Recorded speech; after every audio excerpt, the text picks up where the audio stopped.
Amados irmãos, a paz do Senhor, aqui Pastor Gedeon Júnior, e que alegria, chegamos ao capítulo 32. Já Números estará se encerrando. E o capítulo 32 nos traz um momento muito interessante no meio dos israelitas. Acompanhe comigo a leitura dos 5 primeiros versículos para termos uma ideia do que aqui está acontecendo. E os filhos de Ruben e os filhos de Gade tinham gado em grande quantidade. E viram a terra de Jazer e a terra de Gileade, e eis que o lugar era de gado.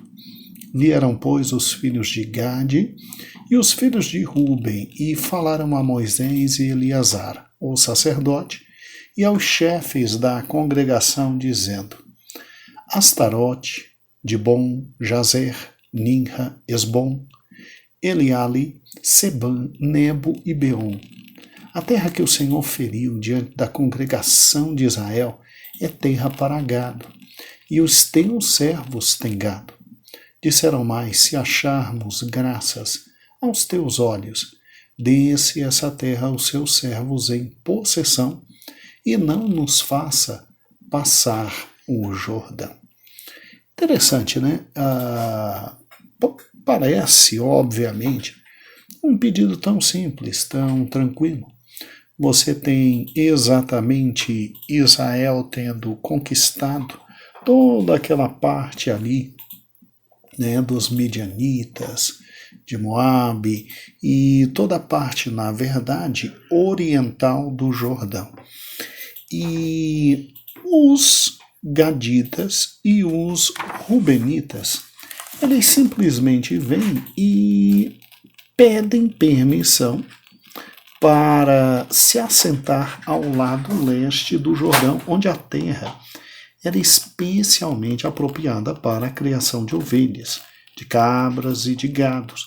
E segundo a palavra de Deus, era uma terra muito, mas muito boa para toda essa criação.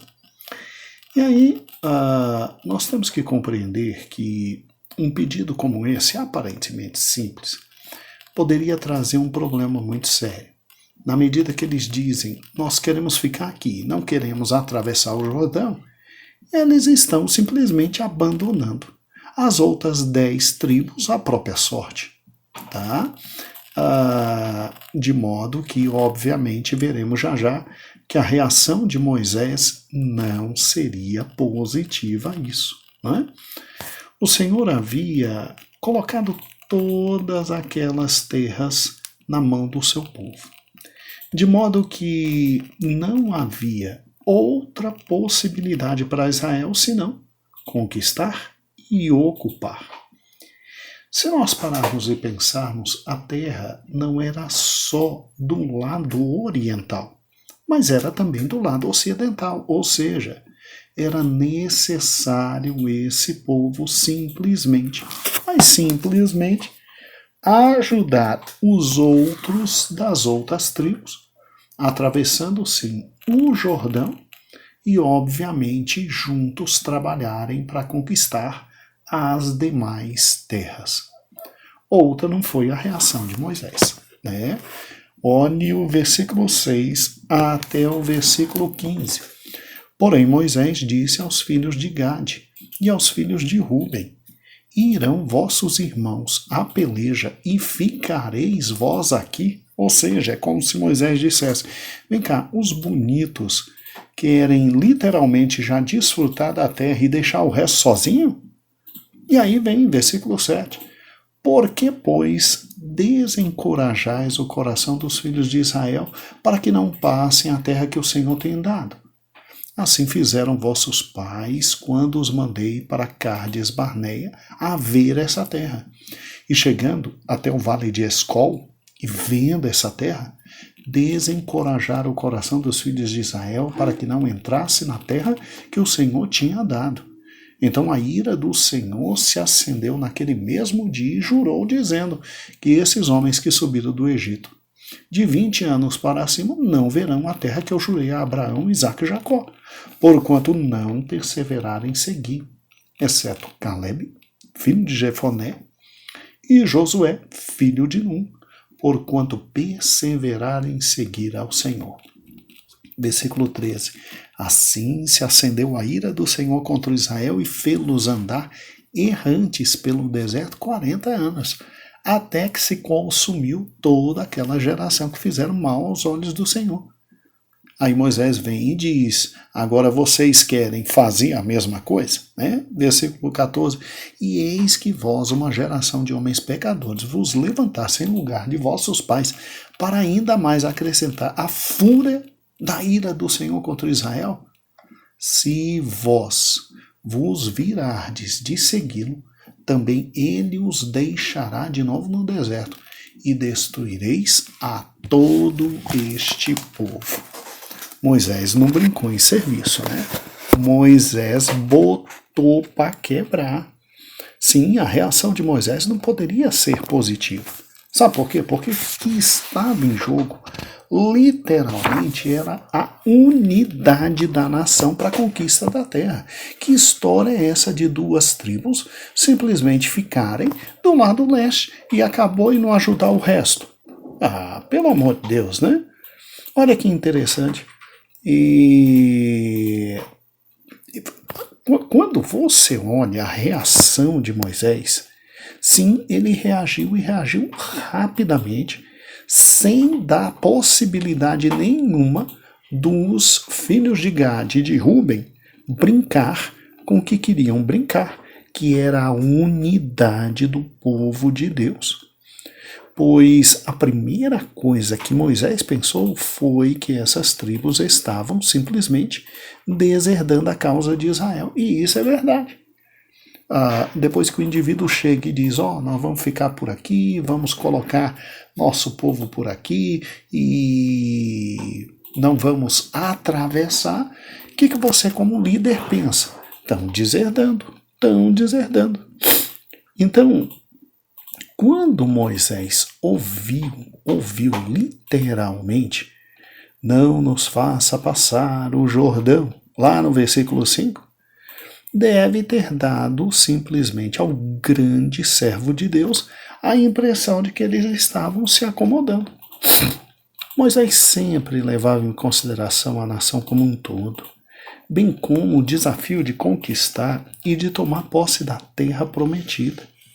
Para Moisés era um pecado terrível qualquer uma das tribos retirar-se do conflito e deixar de fazer sua parte na conquista da terra. Assim como os 10 espias haviam desencorajado a nação inteira lá em Cádiz Barneia e levavam o povo a perder 38 anos. 38 anos.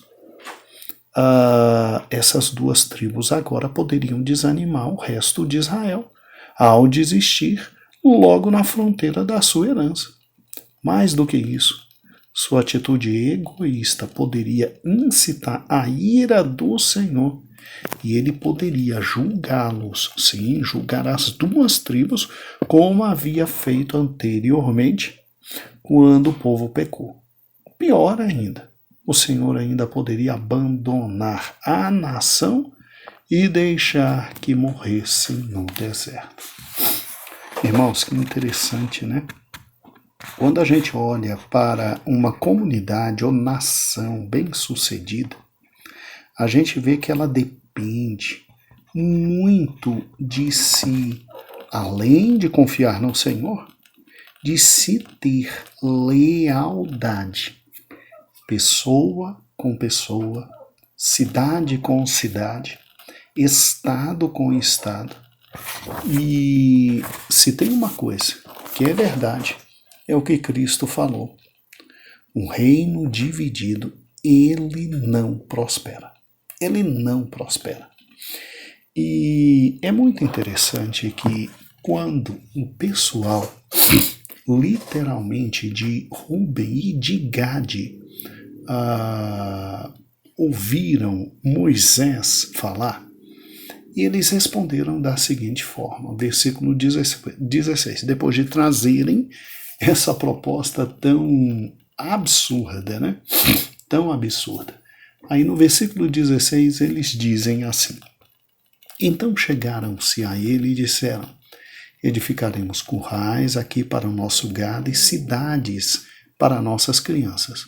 Porém nós nos armaremos, apressando-nos adiante dos de Israel, até que levemos ao seu lugar, e ficarão as nossas crianças nas cidades fortes por causa dos moradores da terra. Não voltaremos para nossa casa até que os filhos de Israel estejam de posse, cada um de sua herança.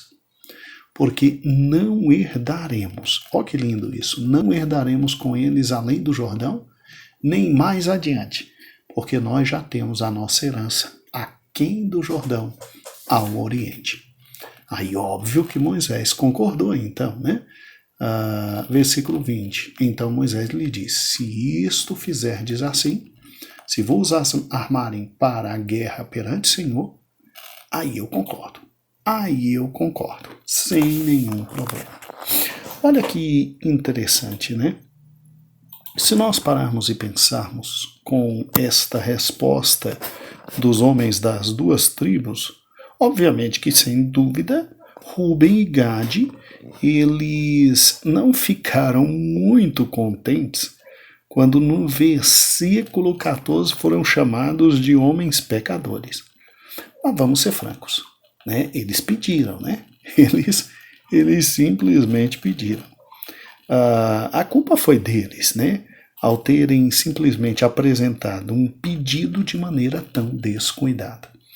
E agora eles têm literalmente a chance de se desculpar e explicar com calma a Moisés que estavam dispostos e preparados para entrar na terra e lutar com seus irmãos até que Canaã tivesse sido conquistada.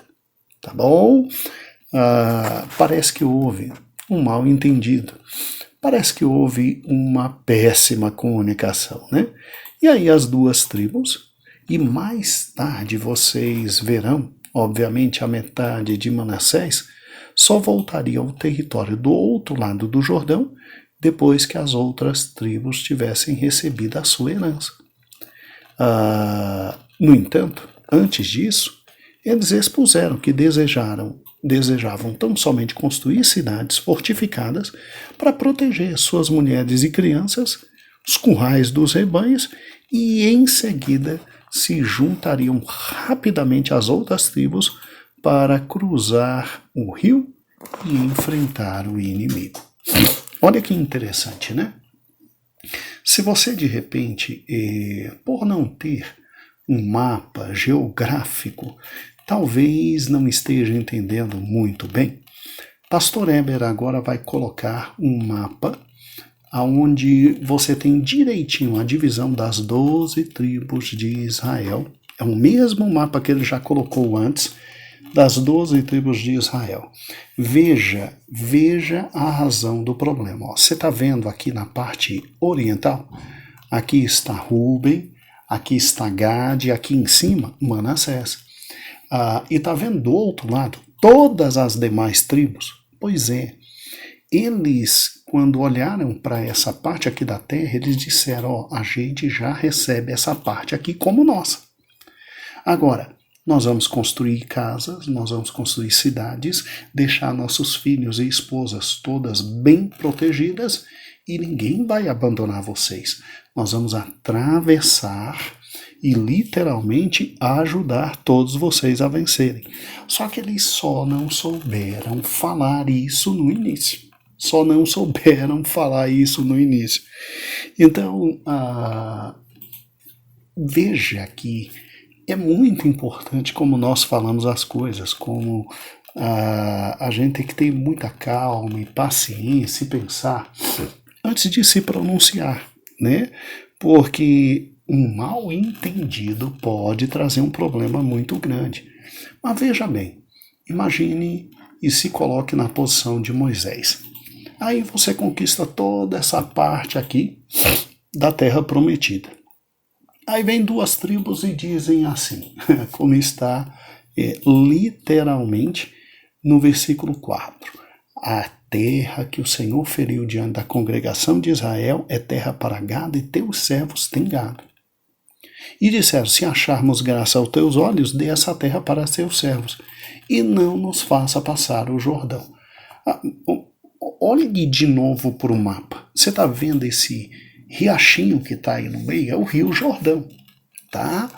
Então, quando Moisés escuta isso, diz assim, peraí, vocês já querem a porção de vocês e não querem passar, quer dizer, não querem lutar, não vão lutar com a gente, vai abandonar a gente? Ah, Moisés não pensa duas vezes. Moisés simplesmente olha para eles e desce o sarrafo, mas sem dó e piedade, como dizem os meninos hoje. Mas bate que bate, bate mesmo. E simplesmente olha para a cara deles e diz, a atitude de vocês está errada, a ira do Senhor vem contra Israel. Gente como vocês, há 38 anos atrás, fez a besteira de simplesmente se insubordinar como vocês estão insubordinando-se agora, e nós vamos ter problema. E aí, depois que eles ouviram Moisés, aí eles foram explicar, não é isso. A gente quer que você nos dê essa porção de terra aqui. E nos dando essa porção de terra, nós vamos construir cidades para nossas esposas e filhos. E vamos deixá-los aqui e vamos pegar nas armas e nós não vamos voltar enquanto todas as demais tribos não estiverem perfeitamente com seu território. Sim, nós vamos passar para lutar. Nós só não vamos passar com nossas esposas, com gado. E Moisés viu. Então tá bom. Então, beleza, agora sim entendi. Agora sim entendi. Sabe, irmãos, um texto como esse nos traz uma grande lição. Porque números, convenhamos, é muito mais do que números, né? E um texto como esse nos faz entender que toda vez que a gente simplesmente fala as coisas pela metade, a gente está entrando numa encrenca. A gente vai ser mal interpretado, a gente vai ser mal entendido, a gente vai ser mal correspondido, e se não tivermos a chance que Rubem e Gad tiveram de explicar de novo, só que agora de forma completa, né? Aí problemas sérios ocorrerão na vida da gente.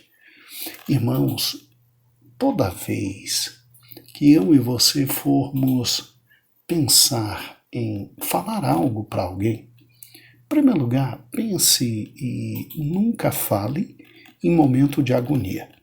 Nunca fale em momento de raiva. Nunca fale em momento de ódio. Espera um pouquinho. Pensa um pouquinho. Se acalme. E depois fale com calma aquilo que você deseja falar, lembrando-se que, mesmo falando com calma, você ainda pode ser mal interpretado. Pode ser mal interpretado porque não falou tudo o que tinha que dizer. É interessante como a gente entra em encrenca porque trocou uma única palavra.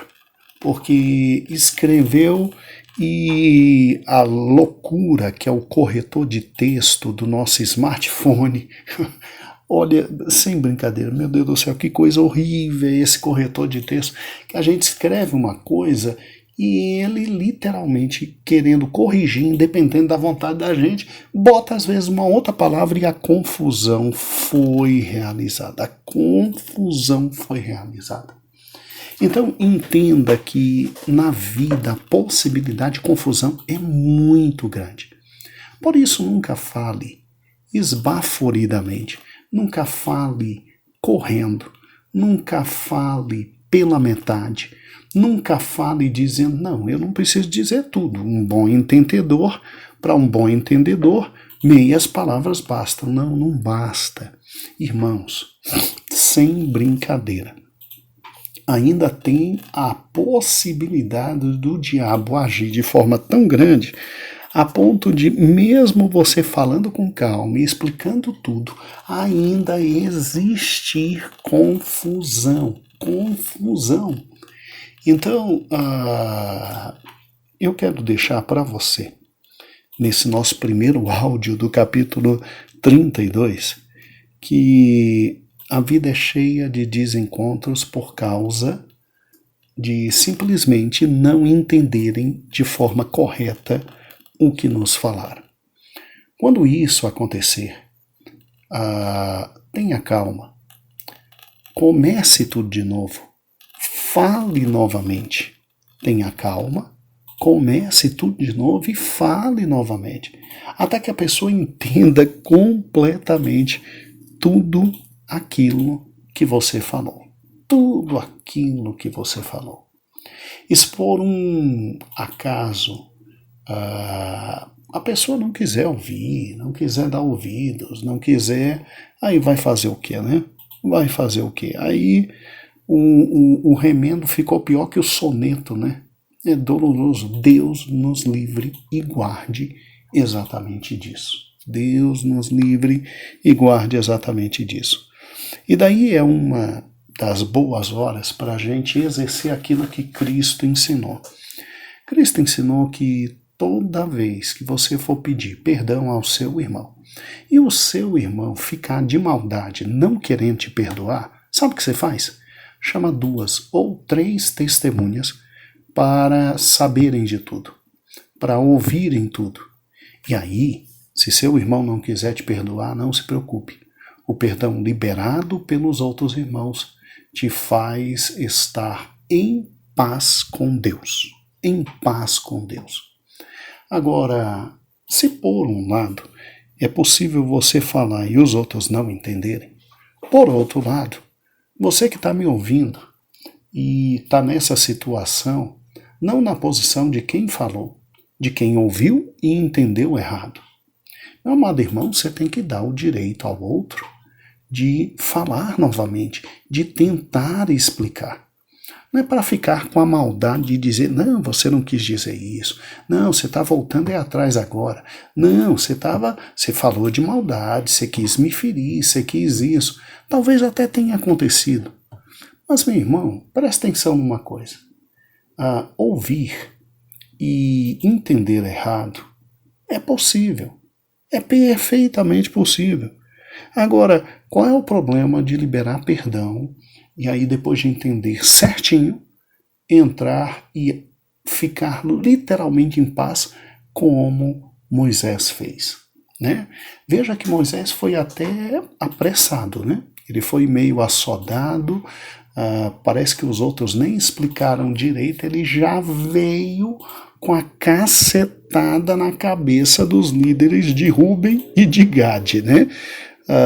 Mas também ele já tinha 120 anos, já não precisava ter tanta paciência na vida, né? E ele veio botando para quebrar, como dizem os meninos. Toda vez que você entender algo, entender errado, antes de brigar, pergunta para o teu irmão, meu irmão, o que eu entendi é isso mesmo? Você está querendo é isso, isso, isso e aquilo? Você está tendo a cara de pau, o despauté de me pedir isso? Aí você dá a chance do indivíduo se explicar. Talvez ele diga, realmente é isso que eu quero é me separar das 12 tribos, eu quero que vocês morram para lá depois do Jordão, mas talvez ele se explique, não, peraí, eu falei errado, não, eu quero é construir uma cidade aqui e deixar tudo, mas não vou deixar ninguém sozinho, eu só não quero que minha esposa, que meus filhos atravessem o Jordão e dê trabalho do outro lado, se eles já podem ficar aqui. Moisés ia ter que dividir a terra mesmo, alguém ia ter que ficar com aquela terra, eles vieram e pediram. Olha que interessante, olha que interessante. Então, vamos tomar muito cuidado com o mal entendido. Ele sempre vai acontecer. Mas quando acontecer, vamos literalmente pedir perdão, conversar, tentar um entender o outro e desfazer o mal entendido, como Moisés aqui desfez. Como Moisés aqui desfez. Então, amados, veja que é como sempre digo, números é muito mais que números. E eu deixo um grande abraço para você. Amanhã terminamos o capítulo 32, que é muito bonito. E toda vez que entrar numa encrenca, porque falou e ninguém entendeu, ou entender errado, ou então você se sentiu ofendido com o que falaram, lembre-se de número 32 e lembre-se que é possível consertar todas as coisas. Aqui, pastor Gedeon Júnior, eu agradeço a tua companhia, de estar conosco todos os dias ouvindo a palavra de Deus. Agradeço minha pastora presidente, Loide Ramos, e o ministério pela confiança. Mas, acima de tudo, agradeço aquilo que mais me traz alegria na vida, meu Senhor e Salvador Jesus Cristo, e a felicidade de compartilhar a palavra dele com você. Um grande abraço, um grande beijo e até amanhã com o final de Números, capítulo 32. A paz, Senhor.